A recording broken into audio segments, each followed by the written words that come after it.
Baiklah, kita akan membicarakan tentang reseptor opioid pada kuliah kimia medisinal kali ini.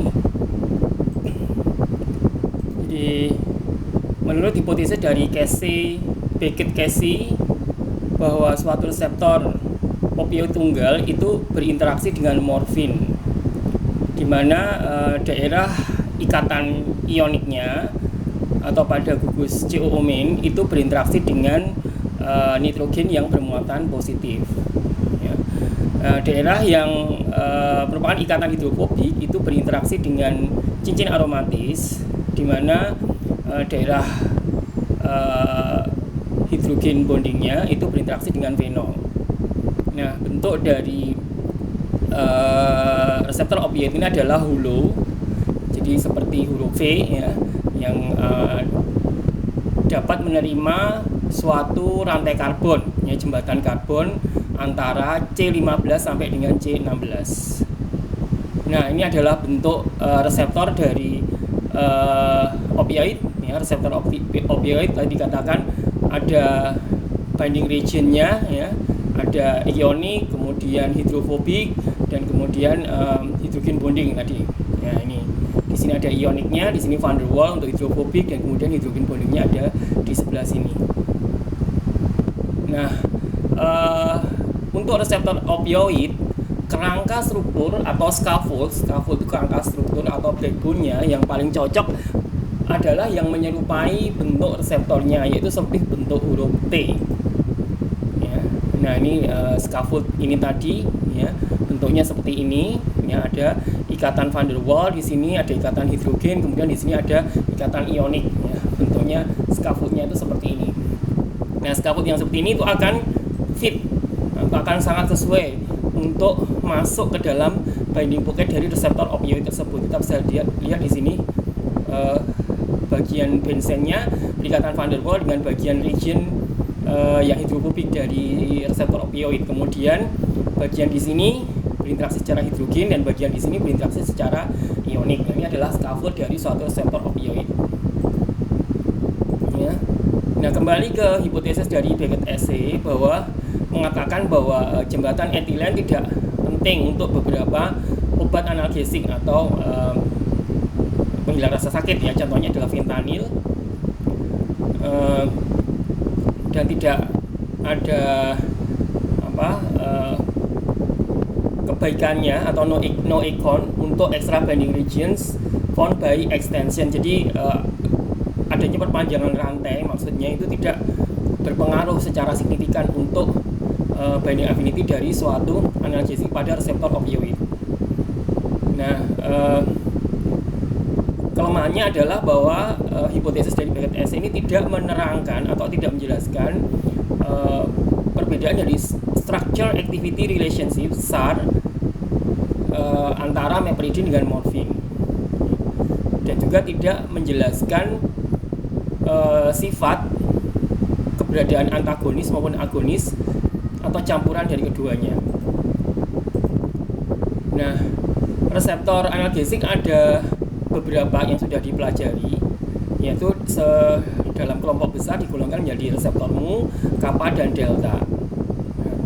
Binding site pada ketiga jenis reseptor tersebut terdiri dari ikatan ionik, ikatan hidrogen, dan ikatan hidrofobik sesuai dengan hipotesa dari Beckett-Casey.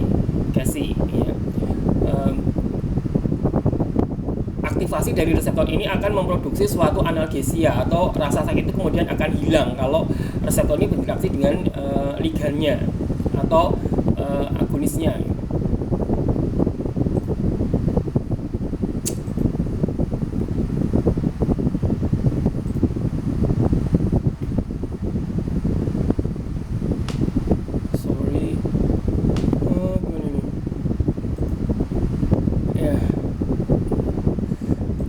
Jadi kita lanjutkan, ketiga reseptor tersebut itu berinteraksi dengan morfin. Nah, morfin ini adalah sebenarnya bukan obat bius, ya, dia sebenarnya adalah analgesik yang menghilangkan rasa sakit yang sangat kuat, tetapi efek sampingnya adalah menimbulkan narkosa atau membius. Nah, sehingga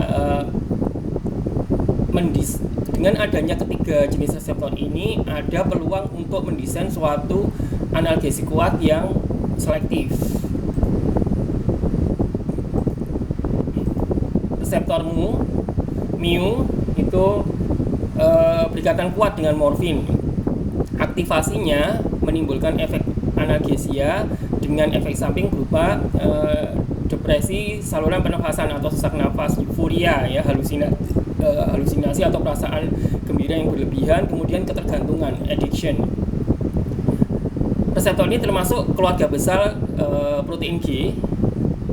Kemudian subtipenya ini dimaksudkan untuk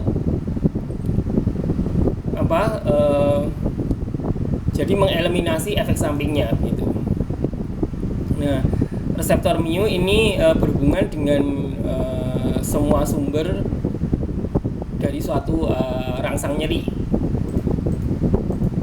Sedangkan kappa reseptor juga termasuk keluarga G protein couple, tetapi ikatannya dengan morfin lebih lemah, sehingga ini bisa menjadi lebih selektif untuk mendesain analgesik yang tidak menimbulkan ketergantungan ya, karena bindingnya dengan morfin yang menyebabkan ketergantungan itu lebih lemah.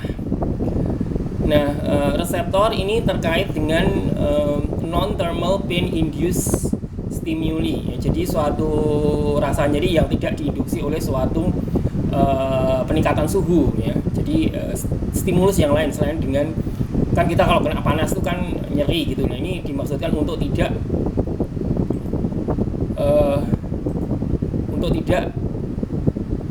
dimaksudkan untuk yang rasa nyeri yang diinduksi oleh suatu rasa rangsang panas. Nah, aktivasi reseptor ini menyebabkan analgesia dan juga rasa ngantuk ya, sedasi. Merupakan target yang potensial untuk analgesik yang lebih safe, yang lebih aman gitu ya. Dan senyawa beraksi sebagai agonis pada kappa, antagonis pada mu, dan tidak ada aktivitas pada reseptor delta. Namun efek psikotomimetik ya, efek psikologi itu masih ada juga ya, walaupun lebih lemah dibandingkan reseptor mu.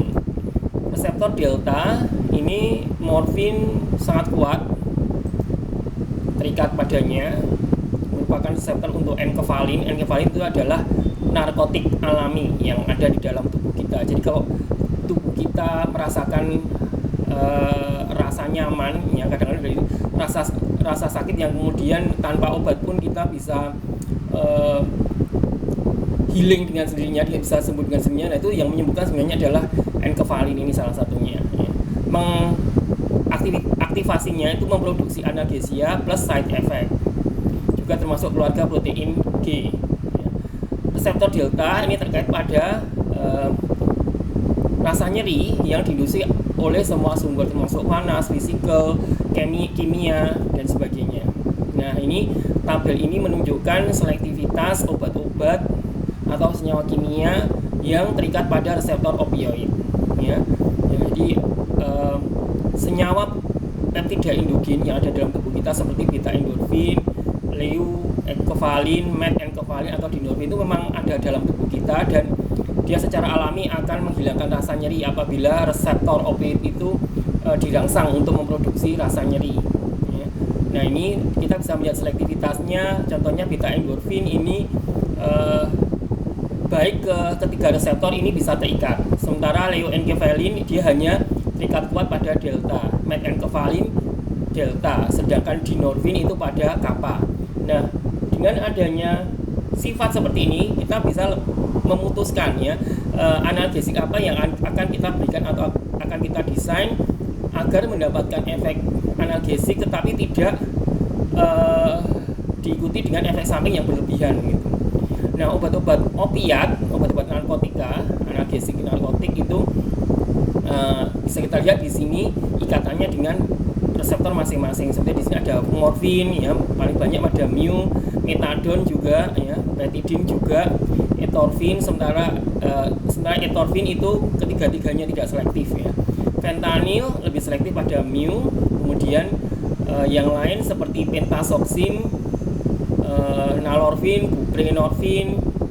Nah, ini bisa kita lihat memang lebih dominannya pada mu dan kappa. Nah, yang lebih aman adalah pada kappa ya. Tadi dikatakan bahwa kappa itu yang relatif safe.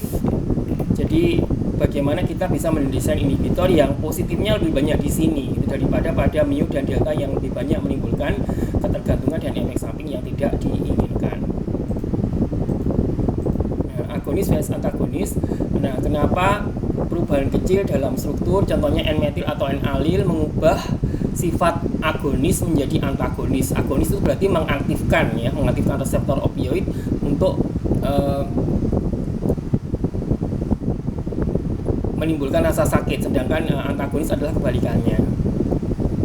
Nah, hal ini dimaksudkan bahwa reseptor yang spesifik mempunyai binding region berupa pocket hidrofobik yang mengawali perubahan suatu agonis menjadi antagonis. Nah, contohnya ini adalah binding region dari morfin. Tadi ada hidrogen bond di sini, kemudian hidrofobik dan ionik. Sementara kalau suatu ya tambah ini ya, suatu yang biru ini adalah agonis hydrophobic binding region. Sementara kalau ada tambahan extra binding pocket yang merah ini, berarti agonis itu akan berubah menjadi antagonis. Nah, ini adalah binding modes untuk morfin ya. Jadi untuk morfin itu harus ada hydrogen bond, hydrophobic, ionik, kemudian hydrophobic, dan ada extra hydrophobic yang merah ini. Nah, ini adalah morfin. Morfin kalau binding dia menyebabkan ya analgesik narkotik. Antagonis kebalikannya ya, berarti antagonis dari morfin ini biasanya digunakan untuk antidotum atau penawar racun kalau seseorang itu ketagihan sakau gitu ya, artinya dia sangat kesakitan karena harus mengkonsumsi morfin, sehingga harus diblok reseptornya dengan menggunakan antagonis. Nah, ini adalah binding mode untuk N-phenyl morfin, ada gugus phenyl dan etil, makanya disebut phenyl ya. Ini adalah suatu pure agonist with enhanced activity. Jadi dia bisa berikatan dengan reseptor opioid ya. Kemudian nah ini adalah agonis ya, karena dia tepat fit dengan hidrogen bond di sini, hidrofobik, ionik, kemudian hidrofobik lagi. Ya, aromatic ring push beyond antagonist hidrofobik binding region. Dengan adanya cincin aromatik di sini ya, ini akan bypass ya, akan melampaui dari extra binding untuk antagonis di sini. Correct distance to bind agonis hydrophobic binding region. Jadi jarak yang betul-betul tepat ya untuk berikatan dengan suatu area hidrofobik dari suatu agonis. Sementara N-alil morfin justru kebalikannya ya, dia justru terikatnya lebih ke extra binding pocket di sini. Ya. Jadi allyl group binds well to antagonist region. Allyl group forms weak interaction with the agonist. Jadi dibandingkan dengan phenethyl tadi, karena gugus alil di sini berikatan pada antagonis region yang merah, maka dia agonis, sifat agonisnya itu lebih lemah dibandingkan N-phenethyl